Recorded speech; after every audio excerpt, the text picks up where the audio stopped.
My name is Kenny, a plant enthusiast from the Philippines. Welcome to my channel and let's talk about plants. Hello, good morning. So nandito po ako sa aking garden at mag-update po ako sa aking mga little plants and ang aking mga propagations din nandito sa garden ko. So start muna tayo dito sa aking, of course, ang aking Thai constellation na Humalumina. Ayan na po siya ngayon, diba? Ang ganda na po niya. Meron na po siyang new leaf na papausbong. Yan po siya. And parang nasira po siya ng very light dahil siguro sa init. Pero okay naman yung growth po niya. Wala namang sign of root rot. And then itong aking golden serratum. Diba?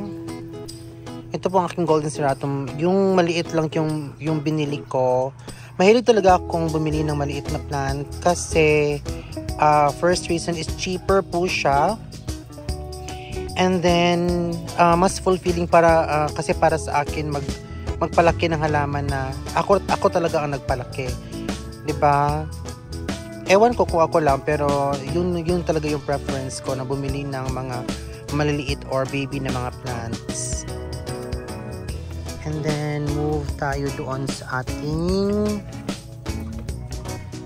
Alocasia longiloba. Ito po ang aking Alocasia longiloba. Itong plant na to parang I think 6 or 7 times na po akong bumili nito kasi hindi talaga nag-thrive sa akin ang mga Alocasia kasi medyo maselan po talaga sila. So ito nilagay ko talaga siya sa maliit na pot para madaling mag-drain and madaling mag-dry yung soil po niya, and marami po siyang rice hull na medium para hindi talaga siya mag-retain ng tubig doon sa loob. Ito na po siya ngayon. Marami-rami na po siyang mga leaves.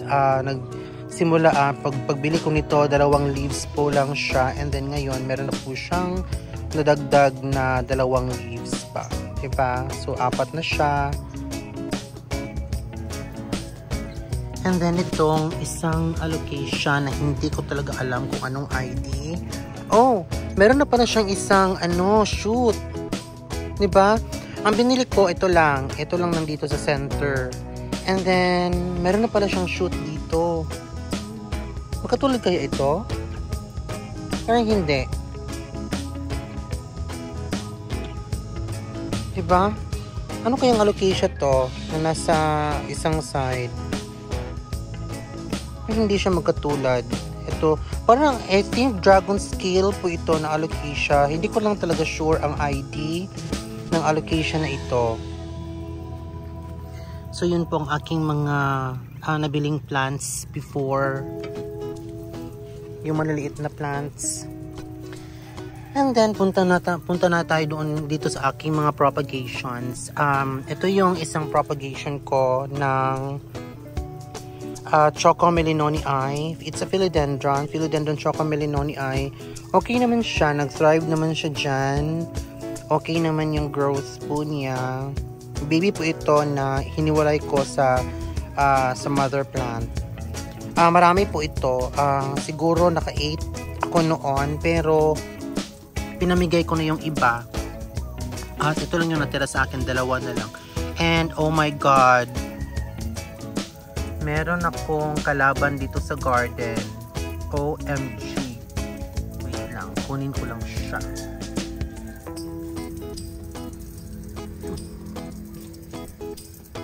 Ito talaga ang number 1 na nangangain ng mga dahon ng anthurium. Favorite talaga nila ang anthurium.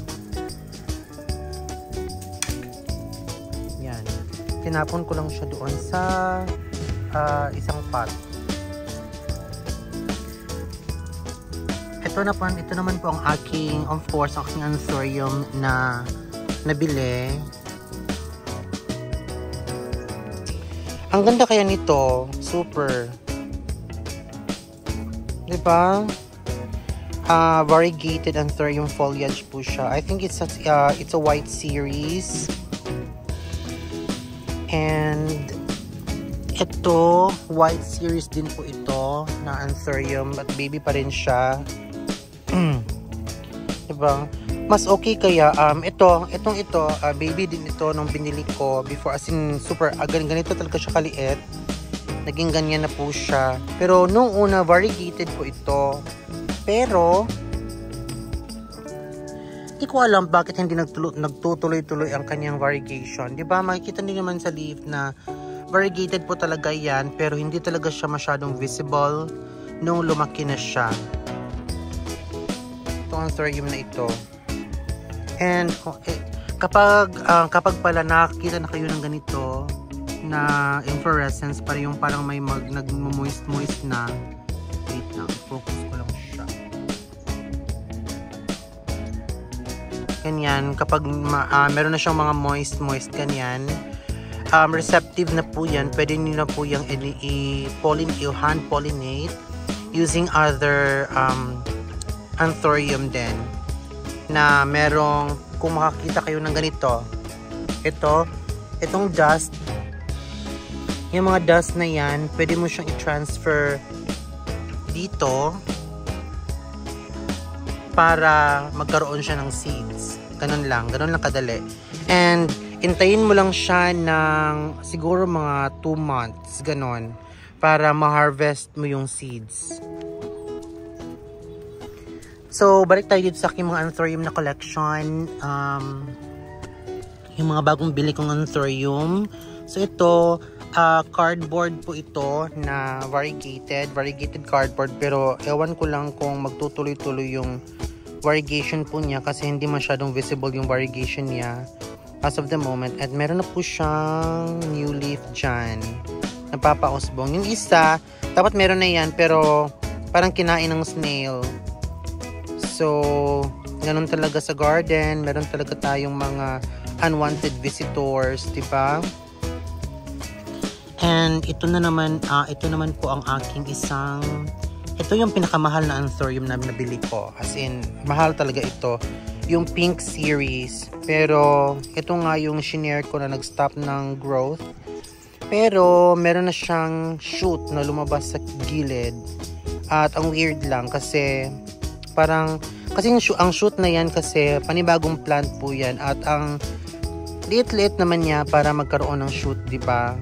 Para maging mother plant. So, ewan ko kung anong mangyayari siya. I-update ko kayo kung ano nangyari sa aking Anthurium na nagbigay ng shoot na hindi dapat talaga magbigay ng shoot. So ito, i-share ko lang ito. Ito ang nangyayari kapag meron talagang snails sa garden. Ganito ang mangyayari sa leaves. Diba? Nakakaloka. And ito, actually propagation ko na ito. Galing po ito sa seeds ng aking Anthurium Wave of Love doon sa likod. At ipapakita ko sa inyo kung yung mga ibang seeds na harvest ko. Ito na siya ngayon. 'Di ba? Ang dami na niya. Ang dami na po siyang mga anak. Maraming anak yung mga Anthurium as in. And by the way, share ko lang tong ito po siya. Ang ganda nito. Ako lang ba nagagandahan nito? As in, ito po ang Rex Begonia Vine, pero hindi po siya begonia. Isa po siyang Cissus discolor na plant. Diba ang ganda po ng mga details po ng dahon nito. Natin see? Ang ganda kaya ng plant na ito. As in, tumaas na siya ng tumaas. At isa siyang prolific grower. At hindi ka talaga mahihirapan mag-alaga sa kanya kasi mabilis na talaga siyang mag-grow. As in, lagi ko itong pinuputol. As in putol na talaga. Pero ganyan, after mga few weeks, ganyan na siya kataas. Diba? Ang bilis lang niya. At ito rin po ang aking isang propagation. Pinutol ko ito na Gigantium Blizzard before. And marami na siyang mga anak, 'di ba? Mga 2 babies. Merong bakas ng snails na naman o ano to? caterpillar. Wait lang, hahanapin ko siya. Wala naman, parang snails talaga ang kumain sa kanya.